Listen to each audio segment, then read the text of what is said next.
أنا عندي زبدة هاحوّلها مع السمنة النباتي لسمنة بلدي. لو عندِك كيلو، عندِك 2 كيلو، اللي عندِك اعمليه، عندِك الخير يا رب. دي كيلو ونُص زبدة بقري، أنا باسيّحها كده لوحدها لحد ما كل الرغاوي اللي على الوش دي تهبط تحت وتنزل تحت خالص، لإن دي اللي بتكوّن المُرتَعة عندي.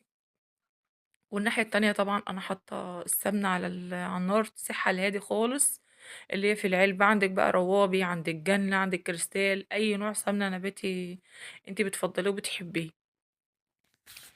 الطريقة دي حلوة أوي لو استخدمتيها لأي مُعجّنات، استخدمتيها لكنافة، لبسبوسة، أي حاجة أنتِ حاباها هتطبخي بيها.